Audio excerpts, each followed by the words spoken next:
मंत्री दिया कुमारी ने आज राजस्थान का बजट पेश किया है। अंतरिम बजट है, साथ में काफ़ी व्यापारी है। सबसे पहले बात करेंगे उदयपुर नगर निगम के उप महापौर पारस जी सिंघवी से। भाई साहब, बजट आया है, भाजपा सरकार बनी, पहला बजट है, अंतरिम बजट है, क्या लगता है आपको किस तरह से घोषणा हुई? हमारी वित्त मंत्री दिया कुमार जी ने आज राजस्थान का बजट प्रस्तुत किया है। ये बात सत्य है कि बहुत सारी ऐसी घोषणाएं की है जिससे कि राजस्थान के वासियों को इसका फ़ायदा मिलेगा। जैसे उदाहरण के लिए मैं बताना चाहता हूँ कि वेंडर पॉलिसी के तहत उन श्रमिकों को जो वेंडर्स का ठेले का व्यवसाय करते हैं, गरीब व्यक्ति, उनको 1500 रुपये प्रति माह 1000 रुपये की बजाय 1500 रुपये किए गए हैं। और मैं स्कूलों के अंदर बजट की घोषणा की है। अटल योजना के तहत बहुत सारी घोषणाएँ की है। मैंने पूरी तरह से इसका अध्ययन अभी नहीं किया है, लेकिन फिर भी मैं ये निवेदन करना चाहता हूँ कि बजट पूर्व सरकार के वनिस्पत उचित बजट है, लेकिन हाँ, इसमें और वर्तमान के अंदर ये सारी घोषणाएं अगर क्रियान्वित होती है तो निश्चित रूप से राजस्थान के लोगों को इसका फायदा मिलेगा। ये सब पेट्रोल डीजल के लिए लोगों को बहुत आस थी, उसके लिए कुछ इसमें आया नहीं है। आप भाजपा के बड़े नेता भी हैं, उदयपुर से उप महापौर भी है, तो क्या सोचते हैं कि क्योंकि सरकार ने घोषणा की थी कि भाई, और हम सब जने भी चर्चा करते थे कि भाई जो जीएसटी राजस्थान का हिंदुस्तान के अंदर सबसे ज़्यादा जीएसटी लगा हुआ है, इस पर हमारी दिया कुमार जी से मैं निवेदन करना चाहता हूँ। एक व्यापारी होने के नाते मैं chamber of commerce Udaipur division का अध्यक्ष भी हूँ। निश्चित रूप से अगर जीएसटी की दर अगर थोड़ी कम होती तो पेट्रोल डीजल से किसानों को भी लाभ मिलता और व्यापारियों को भी लाभ मिलता और आम व्यक्ति को भी इससे फायदा होता। इस पर पुनर्विचार कर एक बार जीएसटी में कटौती करनी चाहिए, क्योंकि पूरे देश के अंदर सबसे ज़्यादा जीएसटी राजस्थान के अंदर है। इस पर पुनर्विचार करना चाहिए, ऐसा मेरा निवेदन है। बिल्कुल, पेट्रोल डीजल की बात है जो पूर्ववर्ती सरकार से अच्छा इस बजट को बताइए। जो आप बताएं कि क्या समझते हैं बजट व्यापारियों के लिए किस तरह अच्छा होगा, उदयपुर पर्यटन नगरी है उसके लिए किस तरह से अच्छा बजट आया है? महाराणा प्रताप का जो कॉरिडोर बना रहे हैं वो तो बहुत अच्छा है, बैलेंस्ड बजट है, उदयपुर के लिए बहुत अच्छा है, टूरिस्ट लोगों को फैसिलिटी देते हुए। लेकिन पेट्रोल डीजल जो मोदी जी की गारंटी थी वो इन लोगों ने पूरी नहीं करी, वो गलत बात है। एक तरफ मोदी जी की गारंटी पूरी करने की बात कर रहे हैं, पेट्रोल डीजल की गारंटी पूरी नहीं कर रहे तो आदमी आगे कैसे विश्वास करेगा?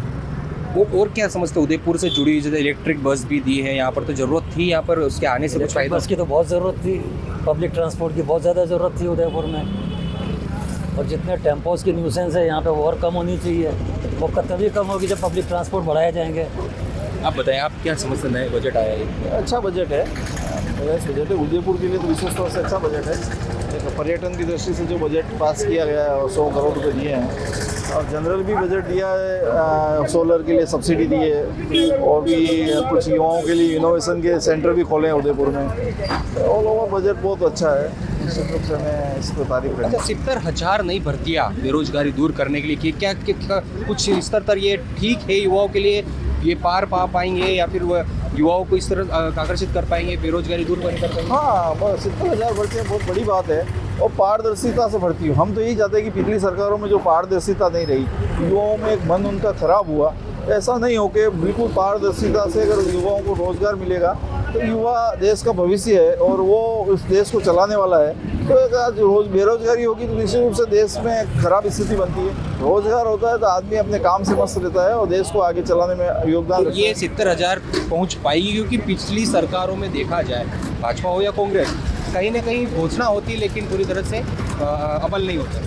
नहीं, ये घोषणाएं की है और माननीय मोदी जी ने गारंटी दी है कि 70,000 को देना है, तो वो अपने टारगेट हो सकता है 5-10% ऊपर नीचे हो, लेकिन इस बार युवाओं के लिए अच्छे अवसर मिलेंगे।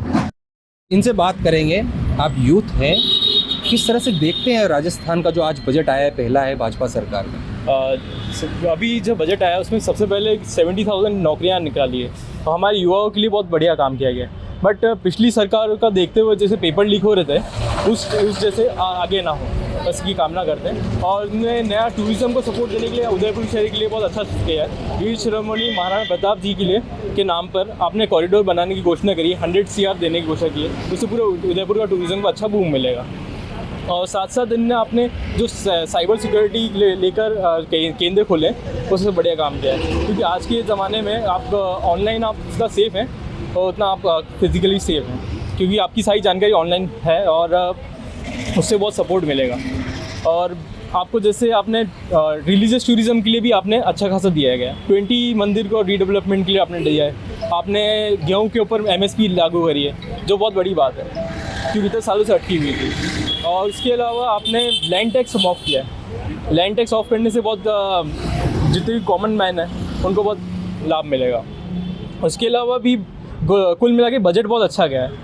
बस कुछ अच्छा, पर्यटन के लिए आपने बताया महाराणा प्रताप सर्किट बनाया, तो किस तरह से फ़ायदा होगा इस सर्किट से यहाँ पर? इससे टूरिज़्म को बूस्ट मिलेगा क्योंकि महाराणा प्रताप का नाम फॉरेन्स में भी लिया जाता है। जैसे बिल क्लिंटन की वाइफ थी, उनको हल्दी घाटी की मिट्टी चाहिए थी, उनने एक इंटरव्यू में बोला था। तो आप अमेरिका के वाइट हाउस में भी महाराणा प्रताप का नाम लेते हैं, तो उनके ऊपर आप 100 CR खर्च करके पूरा कॉरिडोर बना रहे हैं और पूरा डेवलपमेंट कर रहे हैं। गोगुंदा जैसे ग्रामीण क्षेत्र हो गया, उसको आप डेवलपमेंट में ले रहे हैं, हल्दी घाटी को ले रहे हैं, और कुंभलगढ़ में जहाँ महाराणा प्रताप का बर्थ हुआ उस चीज़ को आप अंदर ले रहे हैं, तो बहुत अच्छा बूम मिलेगा।